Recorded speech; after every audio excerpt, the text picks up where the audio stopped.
Bonjour Thomas. Alors aujourd'hui, le sujet qu'on va aborder, c'est pourquoi on n'arrive pas à maigrir, en tout cas pourquoi certaines personnes n'arrivent pas à maigrir, parce que je pense que c'est un sujet qui est important, donc j'aimerais savoir ce que tu en penses. Voilà. Voilà, en fait, pourquoi je n'arrive pas à maigrir, ça a été aussi le titre d'un livre que j'ai fait sur l'amincissement. Et au lieu de traiter, comme beaucoup de gens qui s'intéressent à ce sujet, à proposer directement un protocole, j'ai essayé de traiter les causes. Parce qu'en fait, on peut se poser la question, pourquoi un tiers de la population mondiale est atteinte d'obésité et de surpoids. Donc, parce qu'en fait, il y aurait, d'après les statistiques, 13% de la population mondiale, soit 650 millions, qui souffriraient d'obésité. Mais quand on calcule, on additionne à ceux qui sont obèses, ceux qui sont en surpoids, parce que obèse, ça veut dire plus de 15 ou 20 kilos. Mais D'accord? beaucoup de gens sont atteints de 4, 5, voire 8, 10 kilos. Oui. Là, on ne les considère pas comme obèses, mais ils sont en surpoids. Eh bien, alors, c'est un tiers de la population mondiale. Alors, comme on est, je crois qu'on est 7 milliards sur Terre, Mhm. 6-7 milliards, Je crois les que c'est nouveaux ça. chiffres, je crois que c'est 7 milliards, un tiers de 7 milliards de personnes atteintes d'obésité, de surpoids, c'est faramineux comme Bah chiffre. ouais, c'est clair. Ouais. Et après, on pourrait se poser la question, comment ça se fait avec une industrie si florissante en termes de produits, en Mhm. termes d'innovation, en termes de régime, et on va en parler tout à l'heure, comment ça se fait qu'on n'est pas arrivé à résoudre le problème? Eh bien, je crois qu'il faut dire les choses clairement et nettement, c'est qu'on ne veut pas résoudre le problème. C'est pas possible autrement Ouais. qu'aujourd'hui, avec les connaissances de la science, on n'arrive pas à résoudre ce problème. Et pourquoi on n'arrive pas à résoudre le problème? Tout simplement qu'on ne cherche pas vraiment à identifier les causes et à résoudre les causes. Parce que si on veut vraiment identifier les causes et les résoudre, ça va remettre en cause, comme on va le voir directement, tout un pan de l'industrie agroalimentaire qui ne pourra plus vendre ses produits. Mhm. Il est impossible aujourd'hui de réguler son poids en mangeant tout et n'importe quoi. Ouais.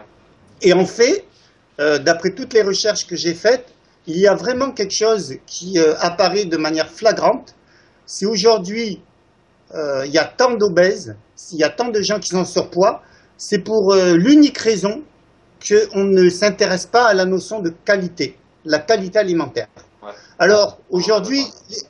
aujourd'hui, les conseils qui sont donnés par les instances officielles ou par certains nutritionnistes officiels, c'est il suffit de manger équilibré, c'est-à-dire des protéines, des glucides, des lipides et des crudités, et on régule son poids. Eh bien, c'est faux, parce que parce que si on, alors j'en avais déjà parlé dans une vidéo précédente avec toi, Mhm. si on s'intéresse au menu fast-food et bien sûr il faut faire preuve un peu de laxisme, on va dire quand même que le régime fast-food est équilibré parce que toutes les classes alimentaires sont plus ou moins présentes. Il y a des crudités, bon, la salade et la feuille de tomate, il y a des glucides, il y a des lipides, il y a des protéines. Mais pour autant, est-ce qu'un régime comme ça, alors je fais exprès d'utiliser fast-food Bien. parce que c'est assez une caricature de l'alimentation, mais ça permet d'expliquer vraiment le problème, c'est que toutes les classes alimentaires sont présentes, mais la qualité n'est pas au rendez-vous. Et en fait, c'est ça. C'est que tant qu'une personne, tant qu'un professionnel de la santé donne des conseils sur le plan de l'équilibre alimentaire, mais ne va pas remettre en cause la qualité des sucres que l'on consomme, la qualité des acides gras que l'on consomme, et ainsi que les protéines et aussi les fruits et légumes, savoir s'ils sont porteurs de pesticides, additifs, etc. Ouais. Alors, c'est même pas la peine de faire un régime, moi je le dis clairement, parce que c'est peine perdue, puisque c'est, selon ce que j'ai pu constater, c'est pas simplement de la théorie ce que j'explique, et j'ai pu le vérifier, c'est grâce à la qualité que l'on arrive, grâce à la qualité alimentaire, que l'on arrive à faire perdre du poids à différentes personnes, à ceux qui en ont besoin. Et d'ailleurs, pour illustrer ce que je suis en train de dire, j'avais lu dans une revue, la revue Que Choisir. La revue Que Choisir, c'est une revue de défense des consommateurs. Je ne sais pas si tu la connais. Non, non, je connais pas du tout. Bon, c'est comme 60 millions de consommateurs. C'est une des revues les plus lues en France. Je crois qu'ils ont 1 million de lecteurs. D'accord. C'est un mensuel. Et j'avais lu il y a quelques années une information intéressante. C'était une infirmière qui disait que elle avait, comme beaucoup de femmes, fait de nombreux régimes pour perdre du poids. Et jamais elle était arrivée à perdre du poids de manière définitive. C'est-à-dire qu'elle perdait du poids et ensuite elle en reprenait autant qu'elle en avait perdu et des fois bien plus encore. Ouais, on remarque souvent ça en fait. Les gens qui font les C'est ça. après, Et regrossissent. je t'expliquerai après pourquoi. Ok. Et donc, cette femme, un jour, s'est intéressée à la doctoresse Kousmine. Alors, il faut savoir que la doctoresse Kousmine était une personne, c'est un médecin qui avait tout simplement préconisé de faire des efforts sur la notion de qualité alimentaire. Elle préconisait de manger de bons acides gras, des acides gras de première pression à froid, vierge et bio, des crudités, des fruits, des légumes, des bons sucres, des sucres complets ou semi-complets, et des protéines de bonne qualité. En fait, elle avait attiré l'attention de ses patients sur la notion qualitative. Eh bien, cette personne, il y a quelques années, a lu un des livres de la docteure Kousmine, parce que la docteure Kousmine est décédée dans les années 80. Donc, elle a simplement lu son livre et elle a mis en pratique les conseils de la docteure Kousmine, qui propose essentiellement de faire attention à la notion de qualité alimentaire. Eh bien, elle a dit qu'elle a perdu 20 kilos en quelques mois. Je crois qu'elle a perdu 20 kilos en 6 mois. Elle les a jamais repris. Et en plus de ça, cerise sur le gâteau, elle a obtenu toutes sortes d'améliorations de sa santé, une meilleure peau, un meilleur sommeil, etc. Et en fait, ce qui moi, m'a attiré l'attention par rapport à ce témoignage, c'est qu'elle n'a pas du tout mis en place un protocole amincissant. Et en fait, c'est exactement là où je veux en venir aujourd'hui, dans la conversation que j'ai avec toi. C'est qu'il existe dans l'organisme un phénomène que tu connais bien qui est l'homéostasie. L'homéostasie, c'est la capacité du corps à réguler des constantes biologiques. La température du corps, ce n'est pas nous qui nous en préoccupons. Les phénomènes de digestion, l'immunité, il y a énormément la pression sanguine, il y a énormément de paramètres dont on laisse le corps le réguler pour la bonne raison que ce sont des mécanismes qui sont au-delà de notre conscience. Ce sont par des phénomènes biologiques, biochimiques, neurochimiques, neuro-hormonaux. Et tout ça se régularise très bien. Normalement, la régulation du poids, alors même s'il y a des gens qui ont tendance à être plutôt minces, d'autres à être plutôt en embonpoint, en fait, toutes ces tendances devraient être dans une échelle qui est relativement restreinte. On devrait être mince, mais pas trop au point d'être maigre. On devrait être légèrement en embonpoint pour certaines personnes, mais pas au point d'être en surpoids ou aller dans l'obésité. En fait, selon la génétique, on va dire, il y a des gens qui ont tendance à être plutôt minces toute leur vie et des femmes ou des hommes qui vont être légèrement en embonpoint. C'est prévu sur le plan de leur héritage, mais être légèrement en embonpoint ne veut pas dire être en surpoids de 10, 15 ou 20 kilos. Et ça, en fait, ce sont des données qui sont préexistantes et préexistantes, c'est-à-dire qui vont nous conditionner toute notre vie. Mais le problème, c'est que quand on va trop dans un extrême, soit vers une maigreur importante, soit vers un surpoids important, c'est que le système homéostasique, le système de régulation, ne s'est plus fait, ou il a été déréglé à un moment donné. Et en fait, voilà, en fait, aujourd'hui, si on s'intéresse à l'homéostasie, on ne peut ignorer que lorsque on a des moments où on a faim et des moments où on n'a plus faim. Ouais. Ben, quand on a faim, en l'occurrence, ce sont des hormones telles que la galamine qui vont nous favoriser l'appétit. et d'autres comme la leptine qui vont apporter la satiété. Et en fait, il y a un équilibre entre ces hormones pour justement nous dire oui, il est temps de manger, ou bien nous dire au contraire, maintenant ça suffit, il faut stopper. Et le problème, c'est que lorsqu'on ne respecte pas ces notions de qualité alimentaire, eh bien, il y a, par exemple, on s'est rendu compte que les menus fast-food, et je dis bien que ce n'est pas que les menus fast-food, parce qu'on peut très bien mal manger sans aller dans les fast-food, tout simplement en allant dans les grandes surfaces et en achetant tout et n'importe quoi. Voilà.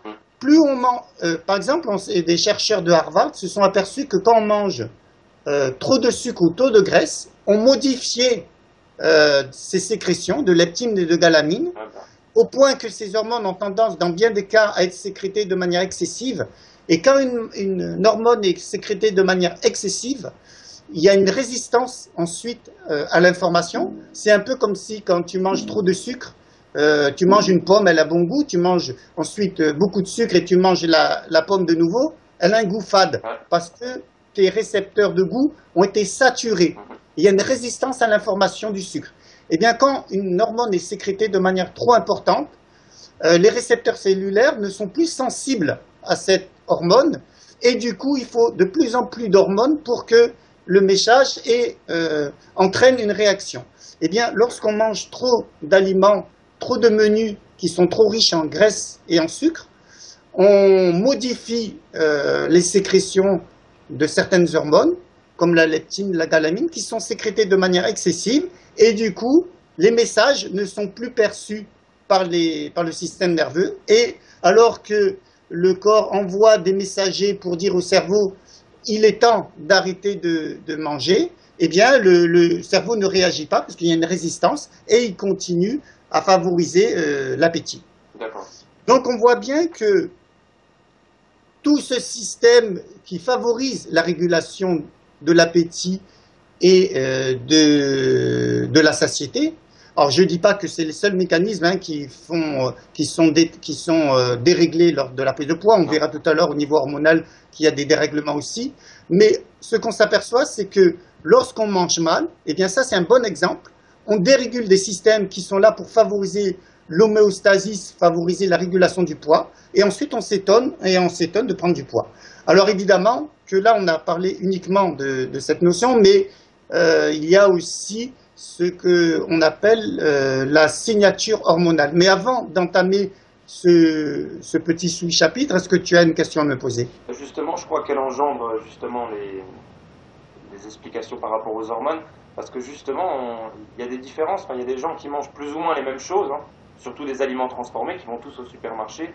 Il y en a qui gardent du poids, et il y en a qui restent minces, alors qu'ils mangent plus ou moins la même chose.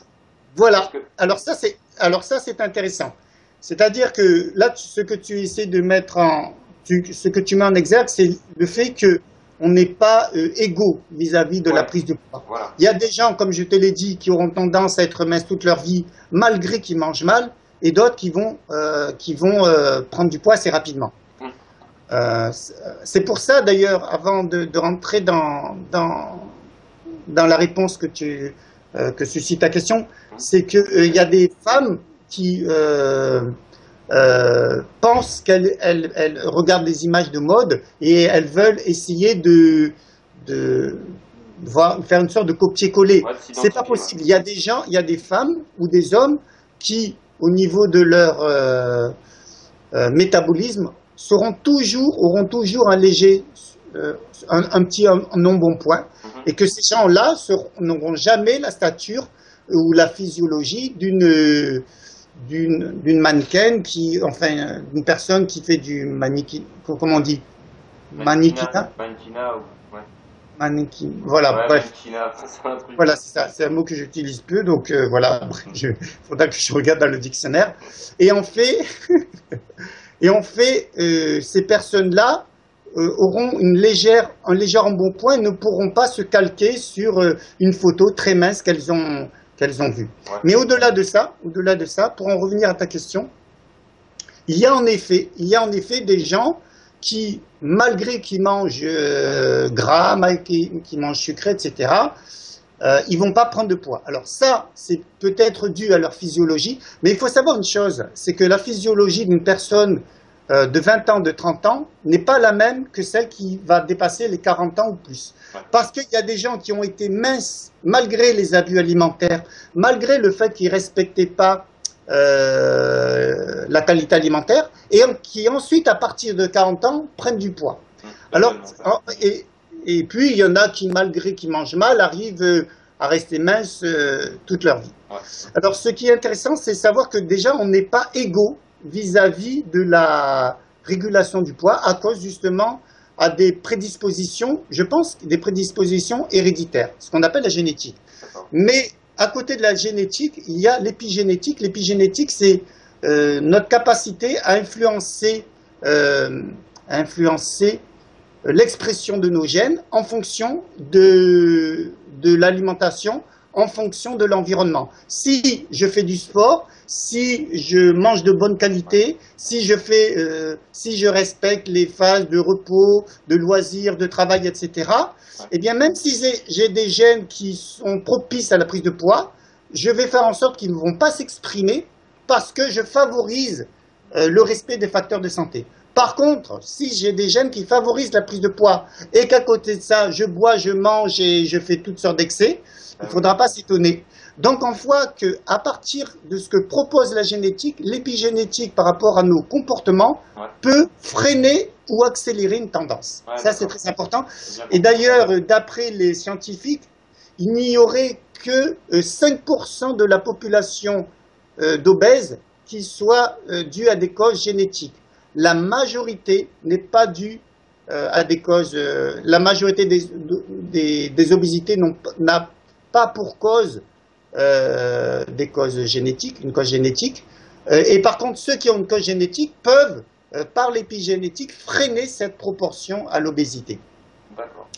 Et en ce qui concerne ta question, s'il y a des personnes qui arrivent à maintenir leur poids malgré qu'ils mangent mal ou malgré qu'ils mangent trop, etc., c'est très souvent des personnes qui n'ont pas encore atteint la quarantaine. Pourquoi ? Parce qu'à partir de 40 ans, alors à partir de 40 ans, on sait que voilà, à partir de 25-30 ans, on est chez un jeune qui a 25-30 ans, il est dans son optimum des sécrétions quasiment de toutes ces hormones. Estrogène, progestérone, testostérone, DHEA, etc. Ce sont des hormones qui ont une action très importante, entre autres dans la régulation du poids. On verra. On verra ça tout à l'heure. Et donc, en fait, tant qu'on est dans le pic ascendant, c'est-à-dire que l'organisme sécrète énormément d'hormones, et bien malgré que d'hormones qui sont, on dit, qui ont une action lipolytique, c'est-à-dire qui est capable, la lipolyse, c'est-à-dire de brûler les graisses.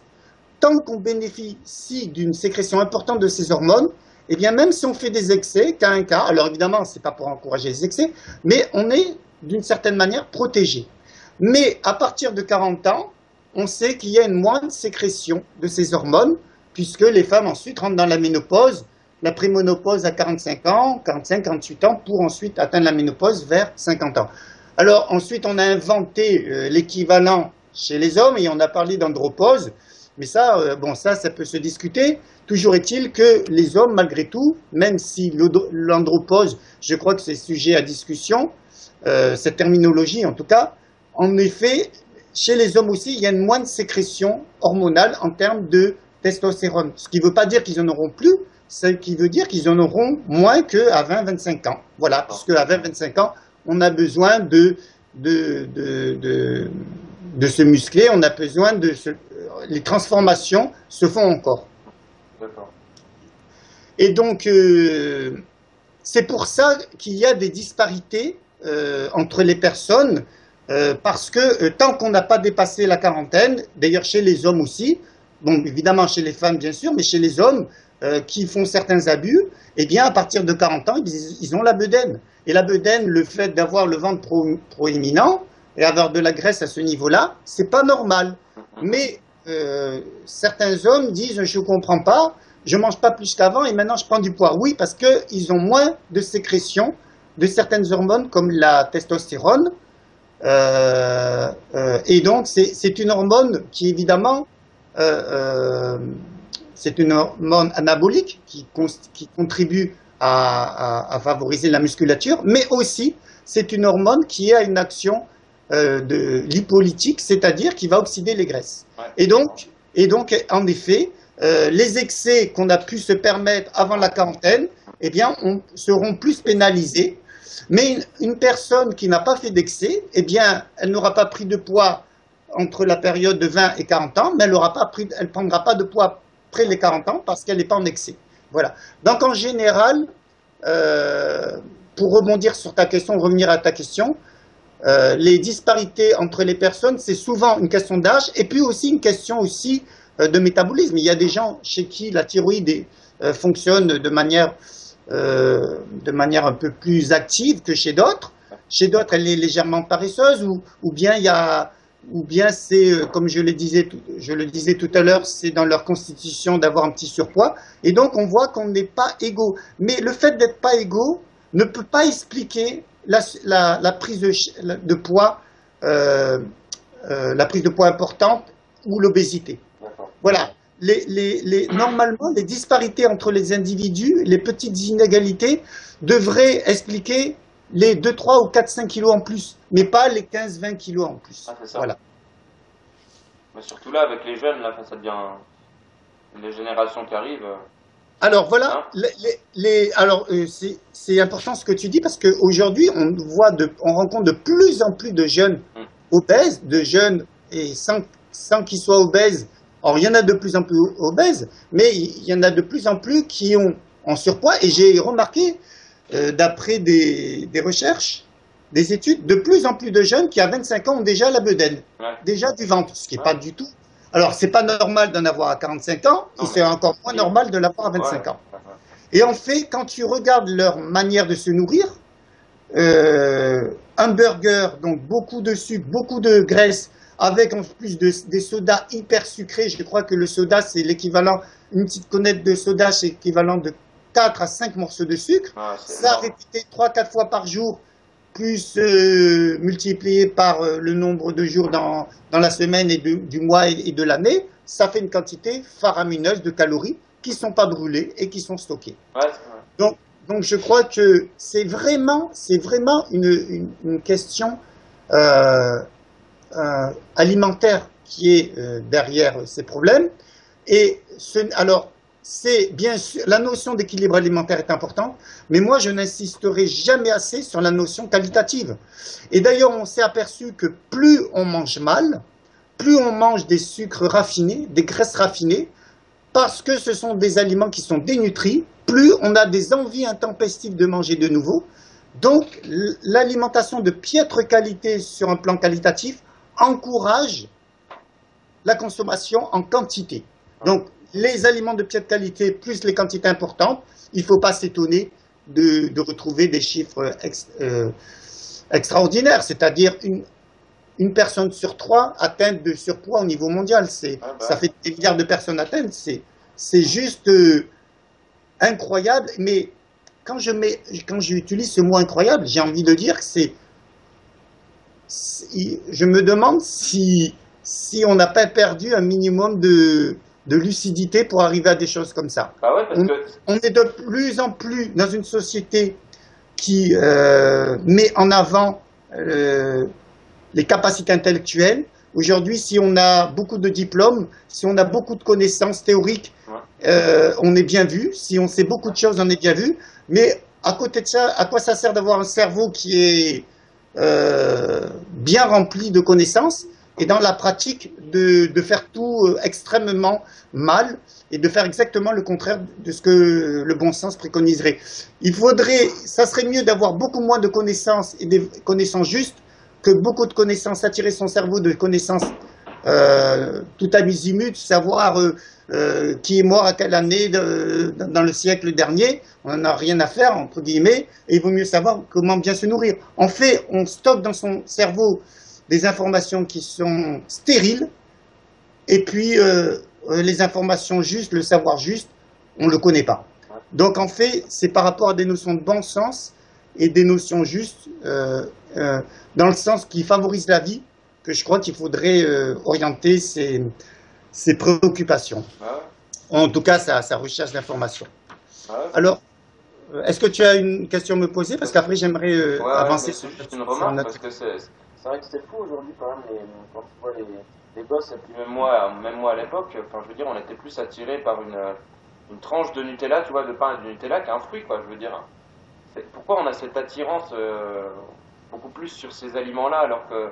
Hein, Alors, alors voilà, alors l'attirance sur le sucre et les graisses, ouais, je pense, alors j'ai lu toutes sortes d'explications, mais je pense que comme le lait maternel est sucré, légèrement sucré et apporte des graisses, je crois qu'il y a une sorte de réminiscence, puisque le lait maternel reste la première nourriture. Donc il y a une sorte de réminiscence par rapport à cette nourriture qui est notre première nourriture. Et en plus de ça, il se trouve que les sucres et les graisses ont un effet important au niveau du cerveau, puisque une quantité importante de sucre et de graisse peut favoriser la sécrétion d'endorphines, des hormones qui favorisent le bien-être. ah, Donc, d'accord. c'est qu'il y a une dépendance neurochimique à consommer beaucoup de graisse et de sucre, parce que ça amène une sorte de bien-être au moins ponctuel au niveau du cerveau, et donc on se retrouve dans un état de, de tranquillité, peut-être, ou de paix, ou en tout cas de satisfaction. Mais si on force trop sur ce jaliment, Ouais, eh bien on devient drogué, ouais, c'est ça, comme j'allais dire. certains chercheurs l'ont prouvé. On peut tout à fait être drogué au sucre et aux graisses, comme on l'est d'un opioïde, tel comme on l'est du cannabis ou d'une autre drogue. Ah, ouais. Et donc il faut vraiment faire attention à ça, parce qu'on peut se faire piéger. Et d'ailleurs, l'industrie agroalimentaire sait très bien que nous sommes sensibles à l'excès de sucre et de graisse. C'est pour ça qu'ils ont tendance à forcer ces éléments dans la nourriture, parce que ça permet des dépendances neurochimiques et ensuite de vendre encore plus de leurs produits malsains. D'accord. Produits malsains. Ensuite, ah oui, alors j'aimerais attirer l'attention sur la notion de signature hormonale. Qu'est-ce que c'est la signature hormonale? Eh bien, c'est un peu comme c'est dit dans la formule, c'est que les hormones, par leur fonctionnement, peuvent expliquer la localisation de certains excès de poids. Alors, je vais expliquer ce que ça veut dire. Il y a des femmes qui ont tendance à retenir le poids au niveau des hanches, des fesses, des cuisses, et d'autres qui vont avoir plutôt du poids sous le nombril. Ouais. Et en fait, on s'est rendu compte, des recherches ont permis de comprendre que certaines hormones en excès vont favoriser le poids à certains endroits. Par exemple, l'excès d'estrogène va favoriser la prise de poids au niveau des hanches, des fesses, des cuisses. C'est ce qu'on appelle la culotte de cheval. D'accord. Et l'excès de cortisol va favoriser la rétention de graisse sous le nombril. Donc, en fonction, et ainsi de suite avec d'autres hormones. D'accord. Donc, en fait, ce qui est intéressant, c'est que selon où on a sa localisation de son excès de poids, on peut éventuellement se dire que c'est telle ou telle hormone qui est plus prédominante dans notre organisme, dans notre corps, et ensuite essayer de faire en sorte de freiner leur apport. Alors, par exemple, en ce qui concerne les estrogènes, alors il y a plusieurs manières de favoriser l'excès d'estrogène dans le corps. Bien sûr que la consommation de certains médicaments ont une action estrogène-like, donc il faudra vérifier. Certains contraceptifs aussi, et aussi certains aliments. Les produits laitiers, entre autres, sont estrogène-like. Like, en anglais, ça veut dire comme, c'est-à-dire qu'ils favorisent. Alors, ils n'amènent pas des estrogènes, ils amènent des molécules qui ensuite sont facilement transformées en estrogènes. Et on sait que la consommation de lait va favoriser une hausse des estrogènes, une consommation de produits laitiers importante, va favoriser chez certaines personnes une augmentation des estrogènes. Et quand les estrogènes sont majoritaires par rapport à la progestérone, parce que chez la femme, il y a un équilibre entre les deux, eh bien, il y a une hormone qui va être sécrétée, qui est l'aldostérone, qui va favoriser Et l'aldostérone va favoriser la rétention hydrosodée, c'est-à-dire la rétention de sel et d'eau. Donc juste le fait de manger trop de produits laitiers, chez certaines personnes, va favoriser la sécrétion d'estrogène, va favoriser la rétention hydrosodée et va favoriser la prise de poids au niveau des hanches, des fesses et des cuisses. Donc le sachant, eh bien, on peut commencer à se dire, ben, tel et tel produit, il vaut mieux en consommer un peu moins. Et en ce qui concerne, par exemple, le cas des personnes qui ont tendance à faire de la rétention, alors les femmes surtout, qui font de la graisse sous le nombril, eh bien là, c'est dû à soit un excès de stress, soit des aliments. Alors l'excès de stress chez l'homme et la femme, le stress est matérialisé par une hormone qui s'appelle le cortisol, mais certains aliments peuvent favoriser la sécrétion de cortisol, tels que les aliments qui ont une action adrénergique, alors adrénaline et cortisol. Et par exemple, le fait de consommer beaucoup de café, le café a une action sur les cortico-surrénales, va provoquer la sécrétion de cortisol, et chez certaines personnes, eh bien, le cortisol, alors chez certaines personnes, le cortisol en excès va faire maigrir, et aussi paradoxal que ça puisse paraître, chez certaines personnes, l'excès de cortisol va favoriser la prise de poids. Pourquoi? Parce que le cortisol est une hormone hyperglycémiante, et que quand le cortisol arrive au niveau hépatique, le cortisol c'est une hormone qui est normalement sécrétée pour amener de l'énergie en cas de stress. Si par exemple un animal voit un prédateur arriver, eh bien il va courir, et il va courir pour se sauver. Les cortisols vont être sécrétés par les surrénales, qui va arriver au niveau hépatique, va transformer la réserve de glycogène qui est du glucose, donc du glycogène en glucose, et ensuite ce glucose va arriver dans le sang pour amener de l'énergie pour courir. Mais si bon, ça c'est dans le règne animal, mais si nous, quand on subit des stress, ces stress ne sont pas compensés par une action physique derrière, eh bien ça fait beaucoup de sucre dans le sang, et ce beaucoup de sucre dans le sang va être régulé par l'insuline et va ensuite stocké et transformé en graisse. Donc on voit que chez certaines personnes, le stress va favoriser la perte de poids. Alors les personnes chez qui ça favorise la perte de poids, chez les personnes qui n'ont pas de réserve adipeuse ni de réserve musculaire. Alors évidemment, comme il y a très peu de sucre en réserve, eh bien c'est les protéines musculaires qui sont autolysées par un phénomène de néoglucogénèse, et ça apporte de l'énergie. Donc chez certaines personnes, le stress fait maigrir, et chez certaines personnes, le stress fait grossir.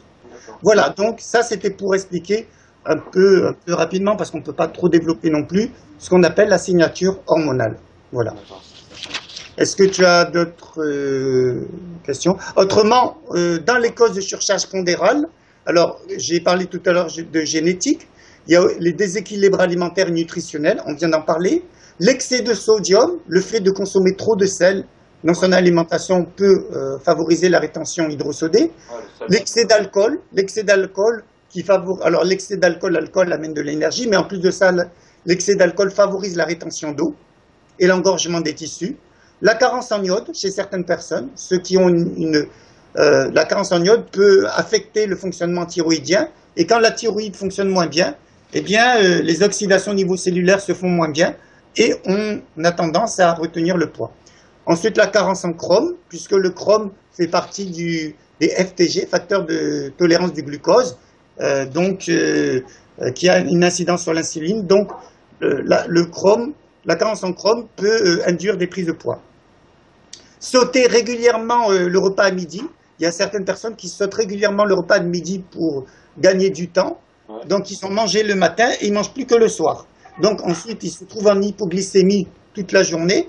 Et ensuite, ils s'étonnent d'avoir des moments où ils ont des faims qu'ils ne peuvent plus maîtriser, parce que il n'y a pas eu ce repas intermédiaire entre le matin et le soir qui permet de réguler la glycémie, entre autres. Donc, sauter régulièrement le repas pour gagner du temps, etc., et pour ensuite se goinfrer le soir, ce n'est pas une bonne chose. Surtout que, selon la chrononutrition, le moment idéal pour manger sans stocker, c'est le matin. Et si on mange beaucoup le soir, on stocke plus facilement que le matin. Ouais. Voilà. Ouais, c'est important. Ouais. Euh, les grignotages intempestifs incessants, les gens qui mangent constamment. Alors évidemment que le fait de grignoter, non seulement on prend du poids, évidemment, mais en plus de ça, comme je l'ai dit dans la dernière vidéo que j'ai faite avec toi, on crée des troubles digestifs et ça occasionne des troubles de santé à distance. Ensuite, la consommation d'aliments à indice glycémique élevé. Alors, on s'est rendu compte que alors qu'est-ce que c'est un aliment à indice glycémique élevé? C'est un aliment qui apporte beaucoup de sucre dans le sang. À un moment, dès qu'ils sont digérés, d'ailleurs en général, c'est des aliments qui se digèrent assez vite, et ensuite, parce qu'ils ont été raffinés, justement, ils n'ont plus de cellulose, et ensuite, ils entraînent une hausse brutale de la glycémie, mais une hausse brutale de la glycémie est suivie d'une baisse brutale de la glycémie, et ensuite, quand on n'a plus assez de sucre dans le sang, eh bien, on est en hypoglycémie, et de nouveau, on a faim, et de nouveau, on mange de nouveau. Donc, les aliments à indice glycémique élevé, c'est essentiellement les aliments raffinés, le sucre blanc, donc le sucre qui a été raffiné, les céréales qui ont été raffinées, les viennoiseries, le croissant, le pain blanc, etc. Ça provoque des pics glycémiques importants et donc hyperglycémie suivie d'une hypoglycémie réactionnelle. Il faut savoir aussi que une expérience a été faite. On a proposé pendant, je crois, 6 à 8 semaines à des étudiants, soit de consommer du pain blanc pour former leur sandwich, soit utiliser du pain complet. Eh bien, en l'espace de 8 semaines, celles qui avaient consommé que du pain blanc avaient pris du poids, alors que celles qui avaient consommé la même quantité de pain, mais du pain complet, n'ont pas pris de poids. Donc, rien que la notion d'indice glycémique, le fait d'avoir raffiné les céréales ou raffiné le sucre, eh bien, favorise la prise de poids. Et c'est exactement ce que je disais tout à l'heure.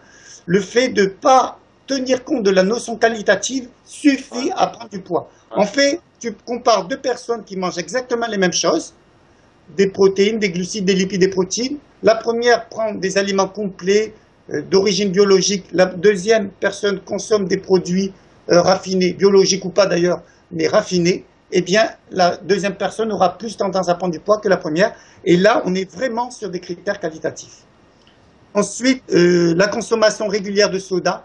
Pourquoi la consommation régulière de soda fait prendre du poids? Parce que quand on sait qu'il y a 4 à 5 l'équivalent de 4 à 5 morceaux de sucre dans un soda et que beaucoup de jeunes en consomment 3, 4, voire bien plus dans la journée, il ne faut pas s'étonner ensuite qu'ils aient de la graisse à 15 ans ou 20 ans au niveau de l'abdomen. Et chez les hommes, autant les femmes ont tendance à avoir les cellules adipocytes qui stockent la graisse au niveau des hanches, des fesses, des cuisses, les hommes vont stocker plus facilement de manière génétique la graisse au niveau de l'abdomen. Mais ils ne vont le faire que si ils sont en excès ou ils mangent des aliments de piètre qualité. Parce que prendre de la graisse n'est pas une fatalité chez les hommes au niveau du ventre. Ça devient une fatalité quand on se laisse aller, surtout quand on boit de la bière qui est estrogène-like et qui évidemment favorise l'obésité à ce niveau-là. Ensuite, le dysfonctionnement hépatique. Alors, chez certaines personnes, le dysfonctionnement hépatique peut favoriser la prise de poids. La consommation excessive d'aliments en général, bien entendu. La consommation excessive de sucre caché. Alors, le sucre caché, c'est le sucre qu'on peut trouver dans des aliments qui ne sont pas apparemment sucrés, comme une pizza. Eh bien, dans la pizza, il y a du sucre caché, c'est-à-dire qui est dans la sauce, qui est... on en trouve de partout. Partout, il faut lire les étiquettes aussi. Faut voilà. regarder les étiquettes, quoi. Ensuite, dans les causes qui peuvent générer la prise de poids, les exhausteurs de goût, comme le glutamate qui force l'appétit, et puis les sucres de synthèse, comme la saccharine ou l'aspartame, qui, soi-disant, sont vendus pour réguler le poids, mais qui, en réalité, favorisent la prise de poids à moyen et long terme. Comme le sirop d'agave aussi. Comment? Comme le sirop d'agave, c'est pareil en fait. Ah non, le sirop d'agave, non. Le sirop d'agave, c'est un sirop naturel, sauf s'il a été pasteurisé ou s'il a été modifié dans sa préparation par rapport à sa valeur biologique, mais pas du tout. Autrement, c'est pas un sucre de synthèse. Ensuite, il y a le café. Bon, le café qui a une action adrénergique chez certaines personnes, ça je l'ai vu. Alors, la carence en acides gras, ça, je me le réserve tout à l'heure parce que je vais parler assez rapidement des régimes hypocaloriques dissociés. Et on verra que le régime chasse au corps gras est une hérésie. D'ailleurs, bon, je peux en parler de suite. En fait, il y a une théorie qui dit que moins on mange de calories, moins on prend de poids. Évidemment que c'est pas complètement faux, parce que plus on mange de calories, plus on grossit. Ouais. Même si on mange bio, évidemment que la quantité a un impact. Mais raisonner de cette manière, en chassant les calories, sans rentrer dans les subtilités de l'organisme, c'est évidemment se fourvoyer. Et les gens, même les professionnels de santé qui encouragent à la restriction calorique sans faire intervenir la notion de bon sens, arrivent à préconiser, à conseiller des attitudes et des comportements complètement fausses. Et en l'occurrence, les régimes hypocaloriques, alors soit on vous dit de restreindre la quantité alimentaire, ce qui n'est pas d'ailleurs en soi une erreur, si on mange beaucoup trop, de la restreindre. Ce qui devient une erreur, c'est quand on est dans un régime hypocalorique de manière drastique, et donc qui ne peut plus répondre à notre métabolisme, ou bien les régimes chasse au corps gras. Alors le régime chasse au corps gras, sur quelle logique il se fonde? 1 gramme de calories, alors 1 gramme de glucides égale 4 calories, 1 gramme de lipides égale 9 calories. À partir de ce constat, certains se sont dit, plus on va freiner les corps gras, plus on va freiner la notion de calories, puisque évidemment un gramme de corps gras amène 9 calories. Donc il vaut mieux aller chercher, il vaut mieux, selon eux, faire la restriction calorique sur cette classe alimentaire. Mais les personnes qui ont fait ce genre de conseils n'ont pas eu conscience de quelque chose qui est très important, c'est qu'en faisant la chasse au corps gras, ça veut dire qu'on conseille à la personne de ne plus consommer de corps gras, manger le moins possible d'oléagineux et ne plus consommer d'huile végétale, l'huile de colza, l'huile d'olive, l'huile de tournesol, voilà. En fait, c'est un très mauvais calcul parce que quand on fait lorsqu'on commence à avoir ce genre d'attitude, ce qui va se passer, c'est que on va réduire, en même temps qu'on réduit de manière drastique l'apport de corps gras, on va faire chuter toutes les hormones qui ont comme matière première les corps gras, comme la DHEA, la testostérone, les estrogènes et la progestérone. Faire chuter la consommation de corps gras, c'est faire chuter ces hormones-là. Alors bien sûr, on risque d'avoir des problèmes gynécologiques, mais en plus de ça, on va avoir des problèmes de poids, puisque ce sont des hormones qui ont aussi un rôle lipolytique. Donc si on fait chuter ces hormones, on aura moins d'oxydation des graisses, donc on va prendre du poids. Donc c'est complètement aberrant, et ça prouve qu'il y a une méconnaissance de la physiologie, au moins nutritionnelle, qui est relativement importante quand on donne ce genre de conseils, parce qu'on déséquilibre tout l'organisme, en fait. Voilà. Alors ça, c'est le régime qui est basé sur la chasse au corps gras, ou les régimes hypocaloriques. Bon, je peux ensuite parler des autres régimes, comme ça au moins on aura clôturé ce chapitre. Alors le régime du camp, c'était un régime hyperprotéiné. Mais un régime hyperprotéiné, lorsqu'on majore, on essaie de favoriser la consommation des protéines.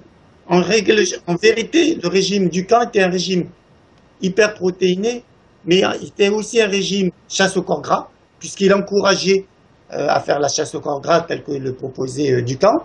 Et c'était un régime donc hyperprotéiné, c'était un régime hypocalorique, chasse au corps gras, et un régime dissocié, puisqu'il n'associait jamais, il préconisait de jamais associer les féculents et les protéines, et on verra pourquoi le régime tout à l'heure, le régime dissocié fait perdre du poids. Donc évidemment que c'est un régime qui était foudroyant en termes de résultats, puisque lorsqu'on conjugue ensemble un régime hypocalorique, chasse au corps gras, hyperprotéinés dissociés, on ne peut pas faire autrement que de perdre du corps gras, du poids. Ouais. Par contre, on déséquilibre complètement l'organisme au point que des gens se sont retrouvés avec un cholestérol qui n'arrivait plus à réguler, des problèmes très graves au niveau cardiovasculaire. Et d'ailleurs, ce régime était tellement ahurissant que la population générale s'est réveillée au bout d'un certain temps et on l'a interdit, mais après avoir fait des milliers de dégâts sur bien des personnes. Et c'est incroyable qu'il a fallu tant de temps pour réagir à un régime aussi aberrant. Ce qui ne veut pas dire que les régimes aujourd'hui ne sont pas aberrants, mais ils le sont un peu moins, c'est tout. Ils le sont un peu moins et ça se voit moins, donc ça passe mieux. Alors, on vient de voir le régime hyperprotéiné, qui en réalité n'est pas un régime hyperprotéiné, c'est un régime hyperprotéiné qui cache un régime hypocalorique dissocié chasse au corps gras. On a vu tout à l'heure la dangerosité du régime hypocalorique et du régime chasse au corps gras, puisqu'un régime hypocalorique est souvent en même temps un régime chasse au corps gras. Et le régime dissocié, alors comment les gens qui préconisent ce régime très souvent ignorent comment ce régime fonctionne.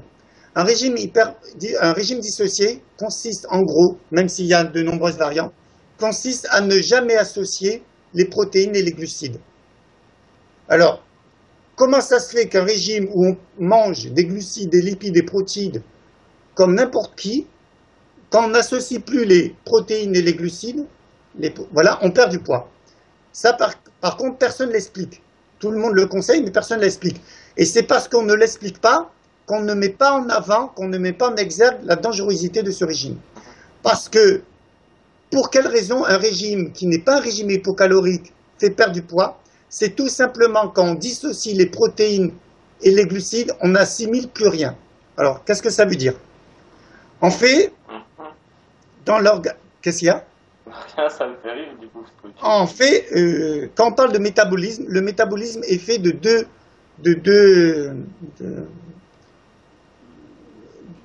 est composé de deux éléments, ou de deux étapes, pas de deux éléments, de deux étapes, le catabolisme et l'anabolisme. En fait, quand on assimile des aliments, ils commencent à être dissociés, dégradés, c'est le catabolisme. Et ensuite, l'anabolisme, c'est quand on fait du muscle, quand la cellule assimile. Voilà. Donc, catabolisme, je dégrade les aliments et ensuite je les coupe, je les scinde en petites molécules, en molécules assimilables, et ensuite j'en fais des tissus, j'en fais du muscle. Eh bien ça, c'est l'anabolisme. Et catabolisme plus anabolisme égale métabolisme. Et il faut savoir que ce métabolisme, donc on a vu les deux étapes que ça impliquait, il y a une hormone qui symbolise bien l'anabolisme qui s'appelle l'insuline. En fait, on connaît l'insuline pour les personnes qui ont du diabète, parce qu'on sait que quand on a un problème avec l'insuline, eh bien on se retrouve diabétique parce que le pancréas ne fabrique plus assez d'insuline, donc il y a trop de sucre qui reste dans le sang. Pourquoi il y a trop de sucre qui reste dans le sang? Parce que l'insuline permet au sucre de pénétrer au niveau cellulaire. Mais ce que beaucoup de gens ignorent, c'est que l'insuline n'a pas que ce rôle. L'insuline permet au sucre de pénétrer au niveau cellulaire, mais l'insuline permet aussi aux protéines de rentrer au niveau cellulaire et aux lipides de rentrer au niveau cellulaire. Ce qui veut dire pas d'insuline, pas d'anabolisme. Parce que s'il n'y a pas d'insuline, le sucre ne pourra pas rentrer au niveau cellulaire, mais les protéines et les lipides ne pourront pas rentrer au niveau cellulaire. Et en fait, quand on ne consomme pas de sucre en même temps qu'on consomme des protéines, eh bien en fait, au lieu que... parce qu'en fait, si je mange par exemple du poisson avec du riz, on est là dans un régime omnivore qui peut manger de tout. Alors, si je ne mange pas de poisson ou de viande ou du fromage avec du glucide, je n'aurai pas d'insécrétion d'insuline, puisqu'il n'y a que le sucre qui provoque la sécrétion d'insuline. Alors ensuite, la question qu'on pourrait se poser, c'est comme très peu de protéines vont rentrer au niveau d'acide aminé, va pénétrer au niveau cellulaire parce qu'il n'y a pas d'insuline, qu'est-ce que va devenir les acides aminés? Eh bien, ils vont subir un phénomène de néoglucogénèse et ils vont être transformés en glucose. Ils vont plus être utilisés en tant qu'acides aminés, ils vont être utilisés en tant que glucose. Une partie va être stockée, une autre partie va être... D'ailleurs, une partie des acides aminés qui ne seront pas,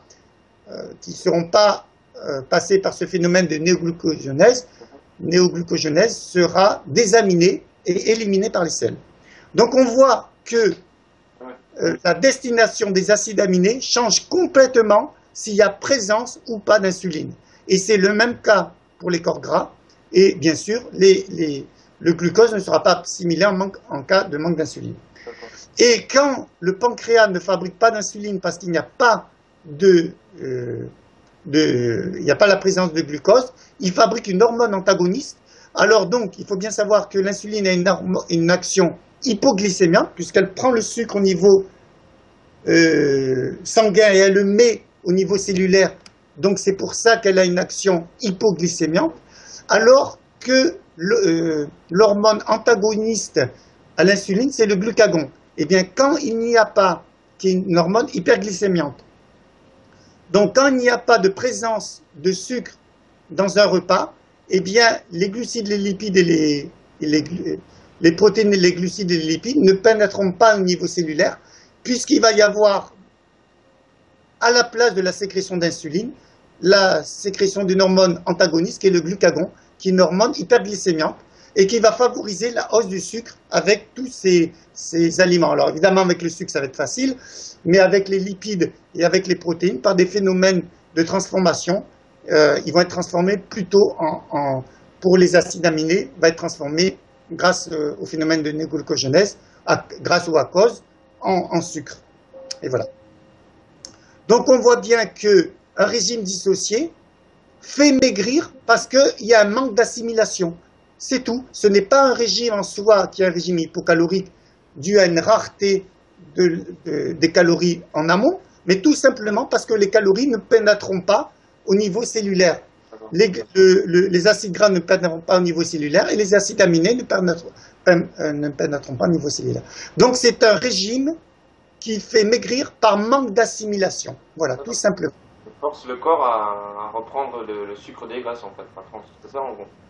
Non, non, le régime dissocié empêche l'organisme de faire de l'anabolisme, empêche l'organisme d'assimiler les glucides, les lipides et les protéines au niveau cellulaire. Donc, ils seront soit désaminés, soit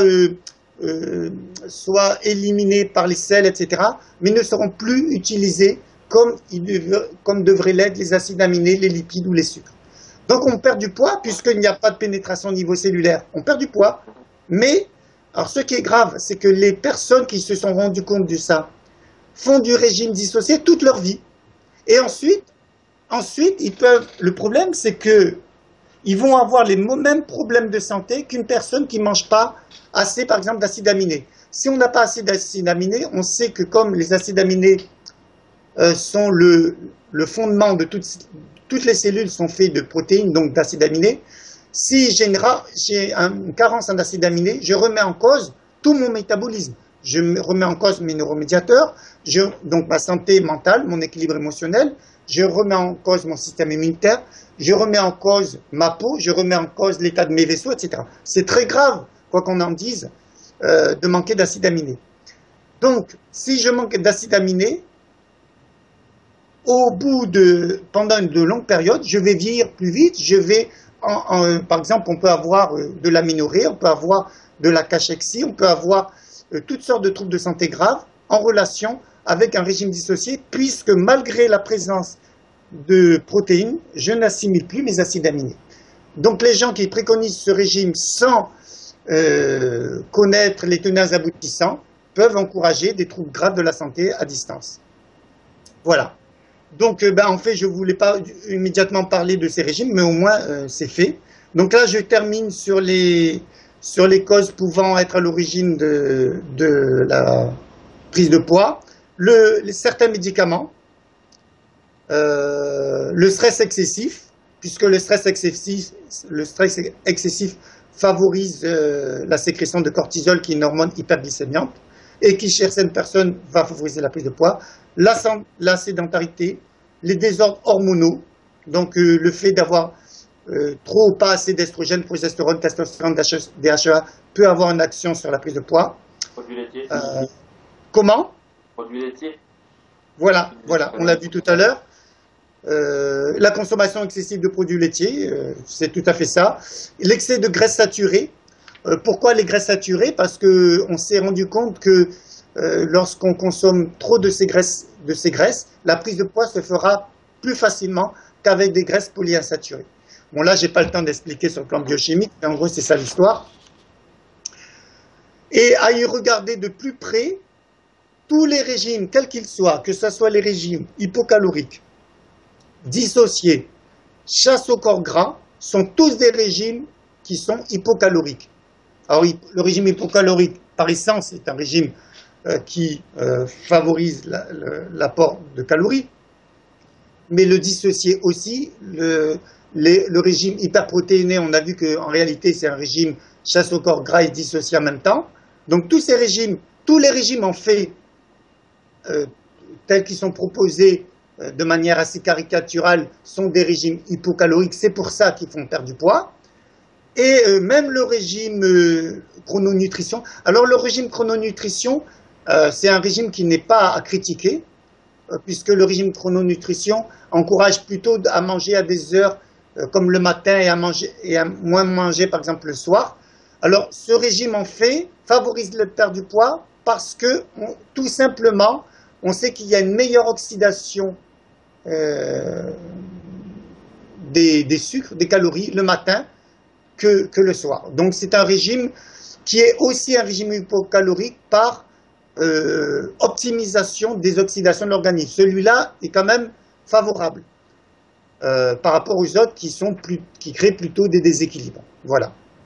Donc bon, je ne sais pas combien de temps s'est écoulé, mais bon, je sais que c'est un sujet qui est assez complexe et encore en fait, je n'ai que survolé les choses. Mais bon, ce que je peux dire, c'est que comment on peut faire en fait si on souhaite réguler son poids de manière naturelle, c'est favoriser l'homéostasie. Favoriser l'homéostasie, c'est-à-dire les systèmes qui favorisent la régulation du poids automatique, comme la sécrétion des hormones comme la leptine, la galamine qui régule l'appétit, la satiété.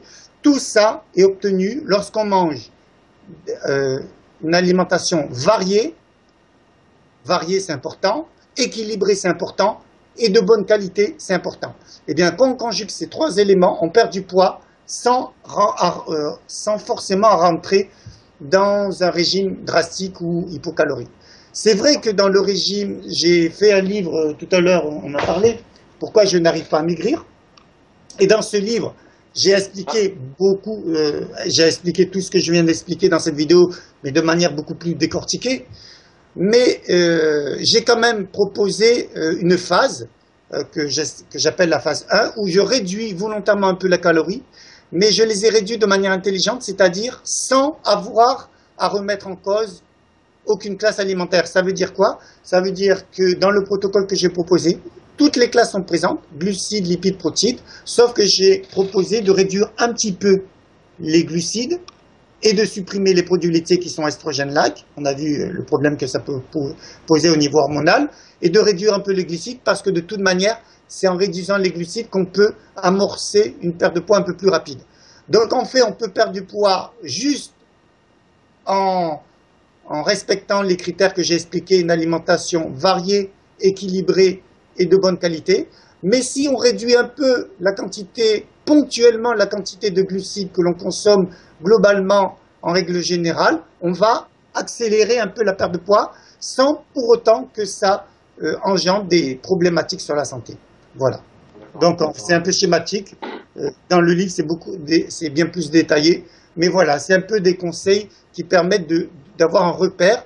Et en fait, ce que j'ai souhaité dans cette vidéo, dans le livre que j'ai fait, et chaque fois que j'aborde ce sujet, c'est rendre les gens autonomes et leur dire qu'en fait, aujourd'hui, il y a une escroquerie autour des régimes amincissants. Et tant qu'on n'expliquera pas aux gens que la vraie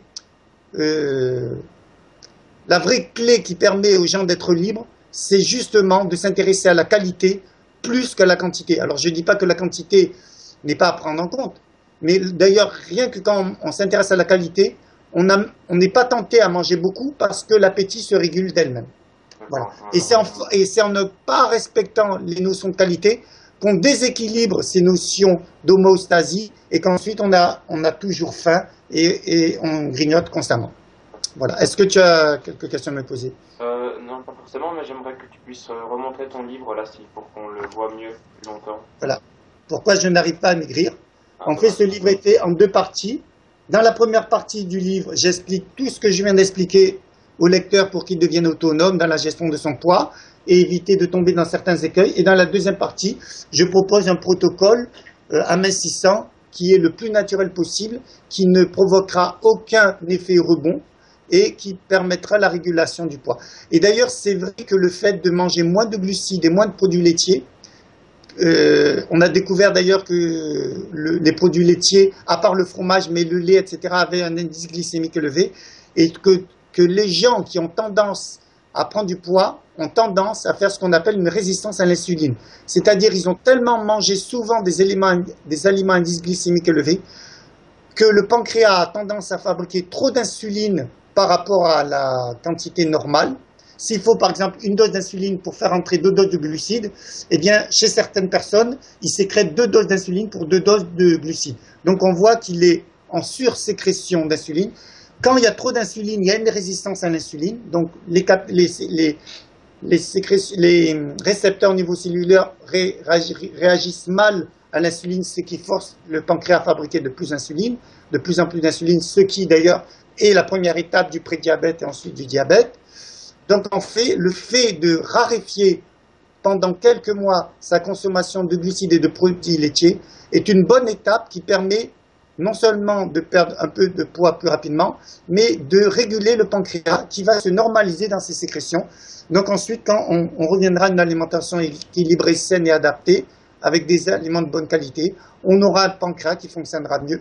Donc en fait, c'est tous ces paramètres qui ont été exploités de manière la plus intelligente possible dans le protocole amincissant que j'ai mis au point. Qui n'est pas quelque chose d'extraordinaire, mais qui sort du lot parce que la majorité des régimes proposés sont des régimes qui font perdre du poids, mais au détriment de la santé des gens. Ah, bah, c'est ce qu'on voit. Mais je Voilà. mettrai justement les sources sur la vidéo là, parce qu'on n'a pas pu bien voir le livre, il me semble. Mais c'est vrai que j'ai fait cette vidéo avec toi parce qu'on a parlé du sujet, mais je sais aussi que les gens que tu représentes, c'est-à-dire les crudivores, les végans, les végétaliens, sont moins susceptibles de s'intéresser à cette vidéo pour la bonne raison qu'en général, ce sont des gens qui sont minces, puisque ce genre de régime que tu pratiques favorise la qualité et favorise aussi donc la régulation du poids dans le sens qu'on ne mange pas, on mange moins en tout cas d'aliments raffinés, industriels, etc. Mais bon, c'est une vidéo qui intéressera toutes les personnes, car même chez les végans ou les crudivores, il y a des gens qui ont des déséquilibres hormonaux et qui peuvent trouver des réponses dans tout ce que je viens de dire. La suralimentation, on l'a déjà vu sur la digestion aussi. Comment? La suralimentation aussi, même chez quelqu'un qui mange plus ou peu importe. Alors, la suralimentation chez les végans et les crudivores, c'est souvent dû à l'appel de l'organisme qui a subi des carences. Et les carences, il faut se poser les questions pourquoi on a des carences alors qu'on est crudivore végan. C'est souvent, comme je l'expliquais la dernière fois, qu'on a des troubles digestifs, d'assimilation, qui font que ensuite on a des carences et que l'organisme appelle à manger pour essayer de combler ces carences. Et c'est un cercle vicieux puisque la cause étant ignorée, ça continue et ça se perpétue dans le temps. Voilà. Ok. Ben, ça fait une sacrée Combien il s'est écoulé de temps là? Combien il s'est écoulé de temps? Alors là, on doit être à 1 heure en fait. Un peu plus ouais. Juste depuis le début de la vidéo? Ouais. Ça, je savais que ça serait une... Ouais, c'est un peu long, mais c'est bien, il y a plein d'informations. C'est le temps qu'il faut, parce qu'on ne peut pas... si je l'avais écourté, ben, j'aurais coupé des pans. Mais bien sûr. Après, bon, les gens qui s'intéressent à quelque chose, Ils ont du temps. eh ben, il faut se donner le temps. En fait, on ne peut pas... Tu vois, par exemple, tu me dis souvent, si tu fais des vidéos plus de 15 minutes, il y aura beaucoup moins de gens qui regarderont. C'est vrai, on l'a observé. Si on fait une demi-heure, il y a un peu moins de gens. Et si on fait des vidéos d'1 heure, il y a encore moins de personnes. Mais à un moment donné, il faut savoir une chose, c'est que dans la vie, il faut avoir des priorités. Où on met ses priorités? On met ses priorités dans la santé, donc on s'accorde du temps pour étudier la santé. Si on met sa priorité dans le plaisir, dans les loisirs, eh ben, on va mettre plus de temps dans les loisirs, on va plus de temps pour regarder des émissions de télévision un peu stériles, mais ce sont des choix. Ouais. Et en fait, la vie, c'est constamment des choix. Où est-ce qu'on met les priorités? Ouais, ouais, Et si on estime qu'une heure de son temps peut favoriser la santé et que pour nous, la santé, c'est quelque chose d'important, eh ben alors une heure, c'est pas. Ah ouais. Je suis tout à fait d'accord avec Voilà. toi. Voilà ma petite démonstration de fin de vidéo. Ok, super. Eh ben écoute, je te Voilà. remercie encore beaucoup, Eric, c'est De super. rien. Et puis on se voit une prochaine fois pour une prochaine vidéo. Et puis voilà. Très bien. Bonne fin de Salut. journée, Eric. Laura. À bientôt. Ciao. Salut. Yahoo!